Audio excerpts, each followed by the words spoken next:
वंदे मातरम के बारे में आज़ादी के पहले यदि 5 लोग भी वंदे मातरम गाते हुए निकल जाए तो गोली मार दी जाती थी अंग्रेजों के समय में। और ये तब मुखबिरी कर रहे थे, तलवा चाट रहे थे। एक आध आदमी भारतीय जनता पार्टी कभी वंदे मातरम गया है क्या? आज़ादी के पहले उस आंदोलन में भाग लिया क्या? ये तो कांग्रेस पार्टी है जो इसको लगातार हर कार्यक्रम में, राष्ट्रीय अधिवेशनों में, कांग्रेस के कार्यक्रमों में गाया जाता है। इनके कार्यक्रम में कब गाया गया? भारतीय जनता पार्टी या जनसंघ के कार्यक्रमों में वंदे मातरम कब गाया गया? इसकी शुरुआत कब हुई? मेरा पहला प्रश्न तो है, ये बता दें। हम तो लगातार गाते हैं और कांग्रेस के कारण से शुरू हुआ।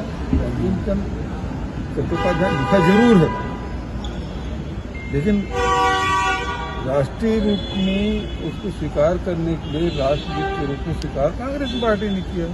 कांग्रेस का अधिवेशनों में आज़ादी पहले, और वो वंदे मातरम और तिरंगा झंडा लेके जब निकलते थे तो लाठियां भी खाई, गोलियां भी खाई। ये कब की है ये बताओ? जनसंघ में या बीजेपी में, आरएसएस में वंदे मातरम कब गाया गया? ये बता दें।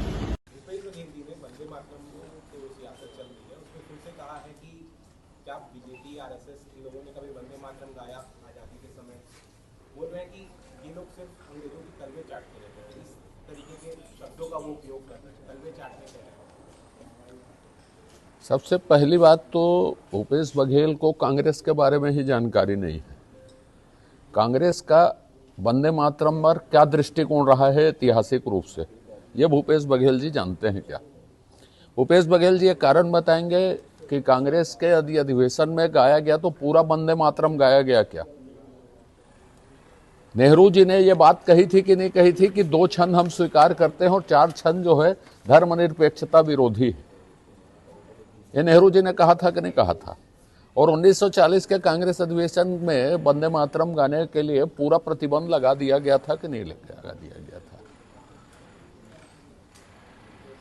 जो नेता समर्थन में थे, सुभाष चंद्र बोस जैसे लोगों ने लिखा भी था इस बात को कि ये स्वतंत्रता का ये शक्तिशाली मंत्र है, महामंत्र है, इसको गाया जाना चाहिए, पर नेहरू जी जैसे लोगों ने उसको धर्मनिरपेक्षता विरोधी कहा। और इसका जो सबसे पहले 1923 के अधिवेशन में मौलाना अहमद अली ने सबसे पहले गाया जा रहा था अधिवेशन में, उसका विरोध किया था।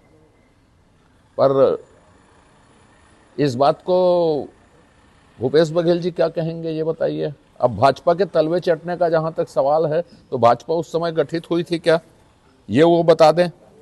दूसरा, यदि संघ के बारे में बोलते हैं तो 1905 में डॉक्टर हेडगेवार जी को स्कूल में वंदे मातरम के सर्कुलर जब पहुंचे तो गाने के लिए उनको सजा मिली थी कि नहीं मिली थी? भूपेश बघेल जी इनको जानते हैं कि नहीं जानते हैं?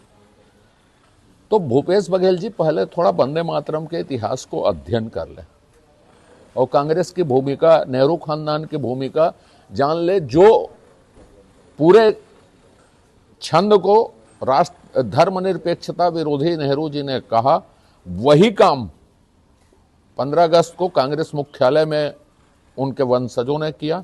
और आज कर्नाटक के प्रदेश कांग्रेस अध्यक्ष ने कहा है मुझे फांसी में चढ़ा दिया जाए तो भी मैं 2 छंद से ऊपर नहीं गाऊंगा। भूपेश बघेल जी इस पर टिप्पणी करेंगे क्या, ये बताइए?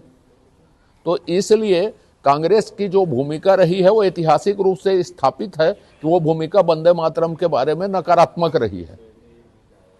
तो इसमें थोड़ी भूपेश बघेल जी बहस करें तो मजा आएगा। राजनीतिक तौर पे वंदे मातरम का इस्तेमाल मत करें। तो 1875 में जिस दिन वंदे मातरम गठित हुई और जब उसको नेशनल सॉन्ग का दर्जा मिला और उसी नेशनल एंथम के बराबर उसको सम्मान मिलेगा ये तय हुआ, तब तक कांग्रेस की क्या भूमिका रही वंदे मातरम को लेकर, चलिए खुले बहस हो जाए उसके साथ।